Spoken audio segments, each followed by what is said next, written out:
खेळोबा मंदिराच्या प्रांगणामध्ये आपण समस्त भाविक संपूर्ण धनगर समाज आज या मंदिराच्या गेटवर प्रांगणामध्ये छत्रपती शिवाजी महाराजांचा बेकायदेशीर काही विषारी जातीवादी प्रवृत्तीने इथं पुतळा बसवण्याचं काम केलं आणि समाजातल्या काही आमच्या नेत्यांना आदित्य आई बहिणीवरनं शिव्या देण्याचं काम केलं. प्रथमतः मी त्यांचा समाजाच्या वतीनं जाहीर निषेध करतोय. खरं तर आज छत्रपती शिवाजी महाराजांची पुण्यतिथी आहे.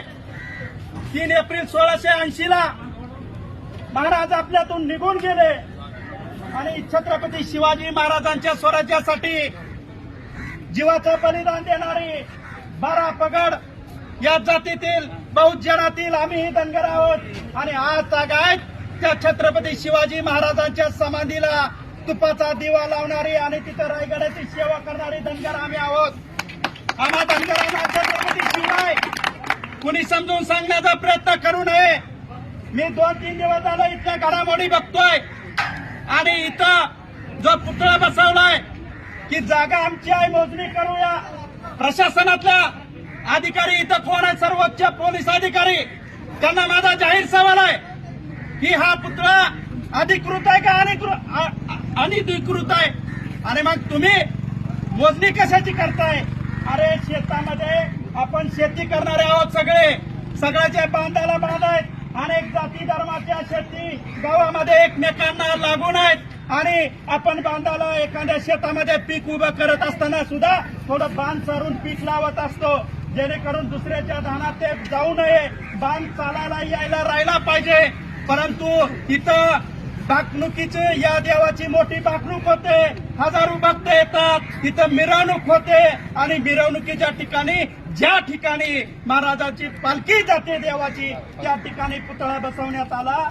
आणि जर पुतळा म्हणलं तर त्याला सुशोभीकरण हा जोडून येतो. कुठलाही मामानवाचा पुतळा असू द्या, परंतु या ठिकाणी गटरीवरती महाराजांचा पुतळा बसवण्यात आलाय. आज आता अधिकारी अभिवादन महाराजांना करत असताना तो पुतळ्यावरती लख हलत होता आणि तो पुतळा हलत असताना आमच्या हृदयातला ठोका सुद्धा लख हलत होता. काय करताय का? आणि कुठलाही महामानव विशेष करून छत्रपती शिवाजी महाराज या राज्याच्या रयतेचे स्वराज्याचे पालक होते आणि ती कुणाची जागीरदारी किंवा छत्रपती शिवाजी महाराज कुणाची वैयक्तिक प्रॉपर्टी नाही. ती आम्हा बहुजनांचे आम्ही शरीरातलं रक्त सांडून पूर्वीच्या काळापासून जपत आलोय आणि येणाऱ्या काळात सुद्धा जपणार आहोत. काय महाराजांनी शिकवलं? आज महाराजांना हे अनधिकृत कृत्य योग्य वाटलं असतं का? अरे महाराजांचा 1630 ते 80 कार्यकाल होता. त्या 50 वर्षामध्ये अनेक मावळ्यांनी महाराजांसोबत जीवदान देण्याचं काम केलं, या स्वराज्यासाठी काम केलं. परंतु आम्ही समजू शकतो राजकारणामध्ये आम्हाला ठरवून पाळलं जातं, राजकारणामध्ये आम्हाला टार्गेट केलं जातं. राजकारण आहे, जोपर्यंत आमची लोक झोपले तोपर्यंत आम्हाला पाडा, आम्ही समजू शकतो. परंतु आमची अस्मिता, आमची मंदिरं इथल्या कुठल्याही महामानवांचा जन्म नव्हता, तेव्हापासून ही मंदिरं आमची आहेत आणि त्या मंदिरावरती दगड टाकण्याचं परत त्यांनी केलेलं आहे. येणाऱ्या काळात त्यांना जशा तसा उत्तर देऊया. बाबा इथं अन्नत्याग करून बसलेले आहेत. महाराष्ट्रामध्ये धनगरांच्या लाखो यात्रा भरतात आणि ज्या पट्टण कळवलीमध्ये लाखो जनसमुदाय तिथं विठ्ठल विरोबाची यात्रा निघते आणि तिथं महाराज बाकणूक करण्याचं काम करतात. आम्ही त्या बाकणुकीमध्ये देव बोलतोय. हा सगळ्या आमचा पाऊस पडेल का, काय होईल याच्याविषयी आम्ही देव बोलतोय म्हणून हे मानत असतो. आम्ही धनगरे कधीही जत्रा करत असताना आमच्या जत्रेमध्ये पुजारी बाबा जेवल्याशिवाय आम्ही त्या अन्नाला स्पर्श सुद्धा करत नाही. आम्ही त्याचं दर्शन घेतल्याशिवाय स्पर्श सुद्धा करत नाही. आणि आम्ही देवदेवतांना मानणारी माणसं आहोत.